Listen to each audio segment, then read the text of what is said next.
Anyways, we got Cube that shows him as unranked, but believe me when I say he is tip-top quality. And then we have a Prospect, which I have not casted before, but he's Masters. So obviously also tip-top quality, and it's still a best of 1. And it's a Zerg. Alright, I wasn't actually checking. I was in the lobby there for like a minute, and I didn't even decide to check what race he plays. Anyways, down here in the bottom left, Prospect, Team D-Star. Yes. Against is Imba. Cube. Fan favorite. Everybody loves Cube. Cube is awesome. I'm not a big fan of the logo, though. I think the logo needs a bit of work. Regardless. Let's see his logo. I'm okay with that. Though it does look like a P almost, because that R kind of gets caught off. So, like, D-Tap does still sound kind of like a clubbing name. We're going to go down to D-Tap tonight, get a drink on. It'll be awesome. It is cross spawns, so therefore it means that we're going to have, hopefully, a bit of a longer game. I'm going to get the cat off the TV because she likes, for some reason, to go up there and take swings at my mouse cursor and stuff like that while I'm playing. Such is life. Well, the first world problems of a caster, I guess you could say.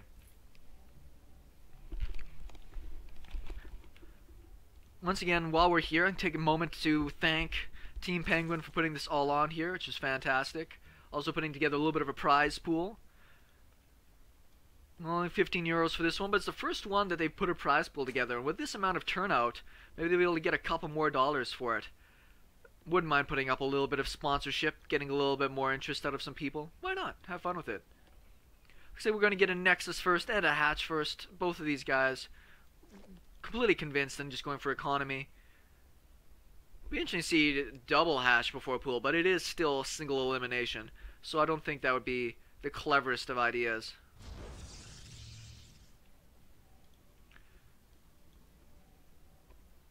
Triple Nexus first. Yeah, no, that's not going to be the case. Probe's going to head out now, check to see if it is vertical spawns. We do have the pool happening. Nothing too weird. Just that early stages is what's going on. Been paying attention to a little bit more rumors lately about the potentials of when we might be seeing Legacy of the Void come out. Coming out here in the next little bit. Pretty excited to see what comes out of that. Like, I just know that for me, the kind of changes that are expecting, I think are just totally going to flip the game on its head. I think it's way, way, way more interesting.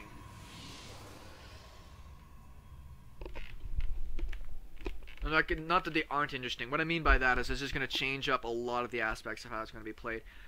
So just the cowboy situation of what it's going to be like once these changes happen. I mean, people are playing with it right now. They're testing it. You can play with some of the new little things, but for the most part, you don't. We've really taken this game and figured out what works and what doesn't work. A lot of the strategies really exist. There aren't a lot of new pioneered strategies that are really coming out now. But that doesn't mean that there isn't that opportunity with this new expansion coming out. We're going to see just really neat new ideas for a long time, ways to play the game, openings, late game strategies, you know, all the stuff that really matters. I don't think that's a full wall up down here. I think that is the gap for the Zealot, which is just about to finish up anyways. Forge in a nice little tight spot. We'll see if he's interested in going for some 2-base pressure or going for something a little bit more like a 3-base kind of play. Cube, the only times I've really seen him lose is when he actually tries to do something weird. If he plays his standard straight up normal game, he is very, very tough to beat. We'll see if D-Star's up to the task. Gonna throw down that creep tumor now.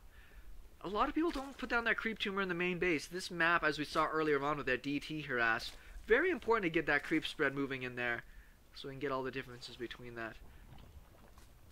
Third hatch going down, nothing but drones. Protoss slightly ahead. Once this hatch gets finished up, we'll see that probably switch places. We still haven't seen what the tech choice is going to be out of Cube. We haven't seen like a Twilight, we haven't seen a Robo.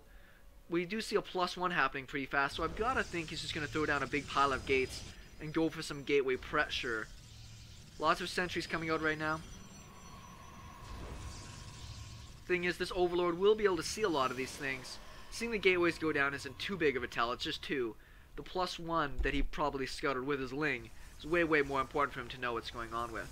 And at this point, it's not about making units as a Zerg player, It's understanding where do you stand in the game. So when do I gotta start making those units? When can I have to deviate from my economy and then actually go towards building stuff to keep me alive? Economy is pretty equal at the moment. We only have essentially the 3 gateways finished right now. Protoss does have a lot of money, enough to maybe even throw down another Nexus if it wanted to.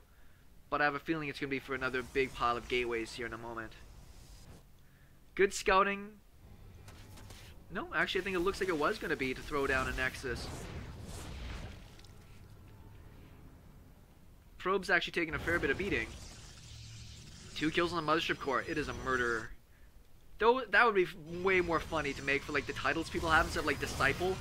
Just like Executioner, Bringer of Pain. You know, like really heavy metal, thrash metal kind of names that make you feel really stupid and silly about. But I think would be hilarious. Somebody make a mod about that. I want to see it. We do see the Phoenix going out right now. Wants to check if there's like a really hyper fast 4th maybe. Come in, check the tech that's going on inside the base. Lair's only just past halfway done. So we don't see anything too crazy coming out yet. We do see the Twilight now with a couple more gateways going down to wall in the cannon. Lots of sentries out. Stalkers being made now. But both of these players very content just to slowly tech up, get their macro exactly where they want, and let their micro do the talking. See what kind of control comes to the table. That's what's going to be able to separate this.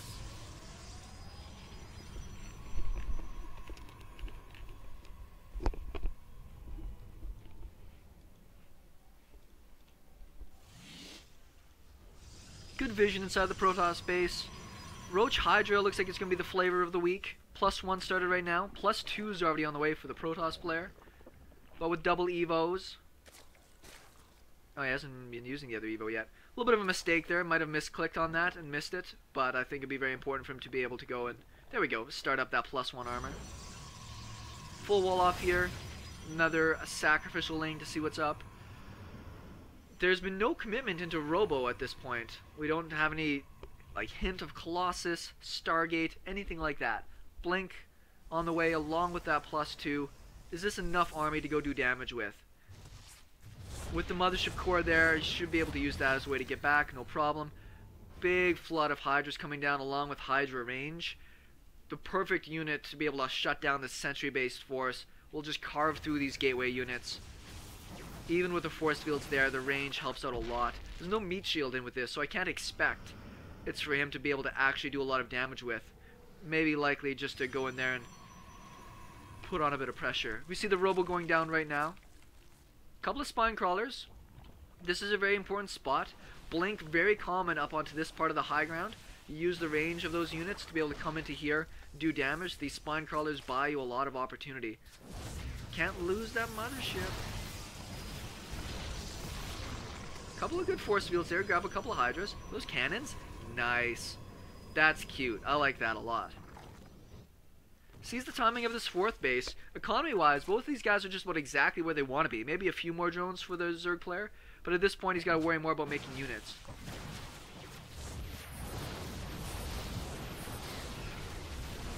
Now, sentries are still fairly flimsy.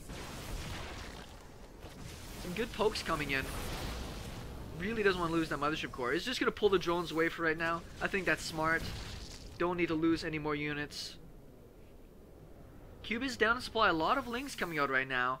With the +2 finished though, I don't think they're going to pay him off that well. This isn't a great spot to get surrounds. Not with this many sentries here. And cannons on the high ground. Oh, it does get the Mothership Core though. Puts out there... Yeah, there's always vision when you got the sentries. There's always a way. But he lost his ability to recall. And I think he's just going to go and try and trap him in here. There's no high ground vision for these cannons right now, though.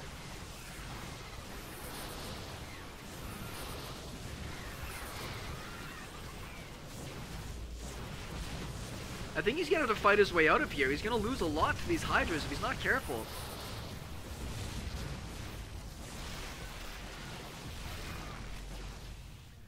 Behind this, more gateways going down. Storm is going to be the choice here. We might lose some of these sentries. They don't have much energy, but they're still expensive.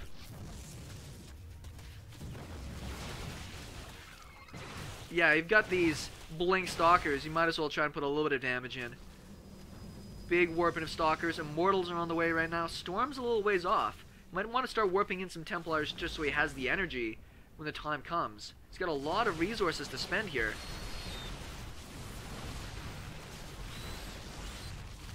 Losing that Mothership Core really sucks. Probably could have used another cannon or two up here. But this is some pretty good control out of Cube. He's down a lot in supply. This is a lot of units. We're about to have the first Immortal pop. Mothership Core is done. Energy will be finished in a couple seconds. Don't lose it. Great control out of Cube, but he's still down a lot in supply. Spire's about halfway finished right now. Doesn't have Hydra speed. More Immortals coming out. Very, very tentative spot right now for Cube. Behind this, the Zerg player's got all the economy he really needs. He's just going to keep the pressure up. Finally have all these High Templars out right now. He's got 6. But it's going to be some time before he has the energy he really needs to start casting any of these storms. Archons might have to be made. See if he gets the time.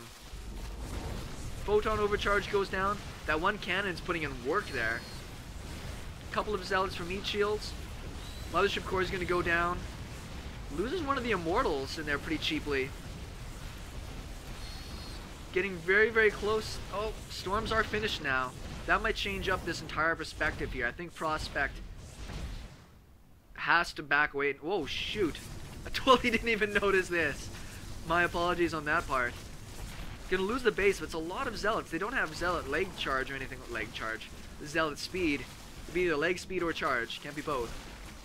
But they still have +2 against, what do we have from the Zerg player? Still just 1-1. 2-2's about a third of the way completed. Random probe out here. It's a scouting probe. Leave it alone. DTs. More Immortals. +3. Very confident hold there from our Protoss player. Very close. He was down a lot in supply. Very good blink control. Keeps him going. Look at these cannons here. He's actually got a lot of kills on them. Random stalker though. Don't know if he's forgotten about this guy. Should join up with the army. Now for the Zerg player, what do you do at this point? That's a lot of Zealots. I'm kind of surprised he didn't just warp them in and say over here, where he can maybe bum rush the main. But he's going to wait for all these units to move out before I think he tries to do that.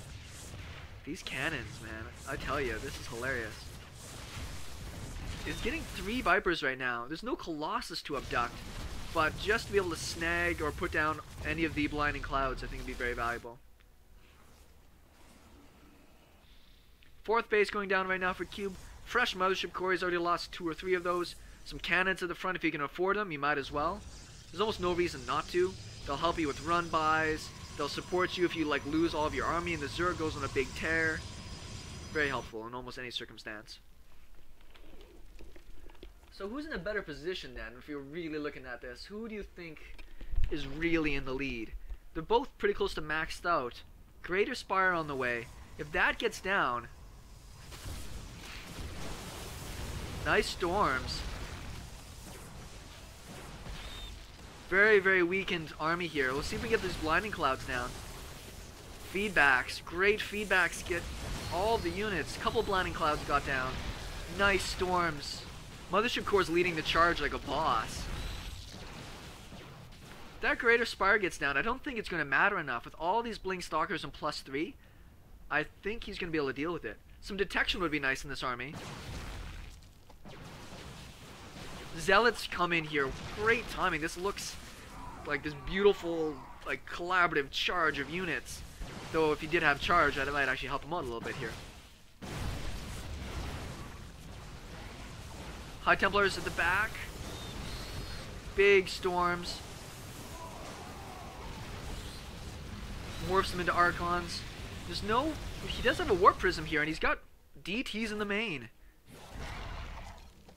There's the GG. Great game there out of Cube. Fantastic.